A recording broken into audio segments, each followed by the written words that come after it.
Bonjour et bienvenue pour cette découverte du jeu officiel du Tour de France 2021 à travers la première des deux étapes béarnaises, celle entre Pau et Luzardiden. La première impression est plutôt mauvaise puisque non, ce n'est pas le château de Pau que vous apercevez en arrière-plan, mais bien un simple château d'eau.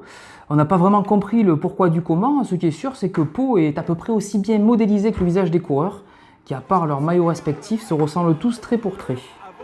Une fois le départ donné, on se retrouve directement hors de la ville, au cœur d'un peloton où il va falloir se faire une place et surtout bien gérer ses efforts.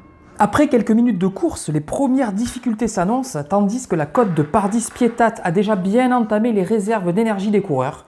Alors on appréciera particulièrement l'aspect tactique du jeu qui permet d'élaborer des stratégies plutôt réalistes, ce qui est un véritable point fort, malheureusement noyé au milieu de plusieurs points faibles comme les graphismes, on en a parlé, ou encore la physique générale du jeu qui est souvent aux fraises.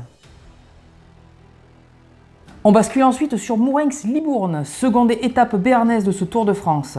Malheureusement, là encore, on pourrait se trouver dans n'importe quelle bourgade de la Somme, de la Franche-Comté ou de l'Essonne, ce serait pareil, tout se ressemble. On appréciera néanmoins la bonne gestion de l'intelligence artificielle des coureurs, qui est plutôt cohérente, ce qui est un bon point. Le problème, c'est que les étapes sont longues, trop longues, et avec encore 200 bornes à tirer dans celle-ci, on s'endormirait presque sur son vélo. Heureusement, la mauvaise physique du jeu fait qu'on ne peut pas chuter. Alors, en attendant d'avoir des épisodes un peu plus aboutis que celui-là, on lui préférera plutôt les retransmissions télévisées.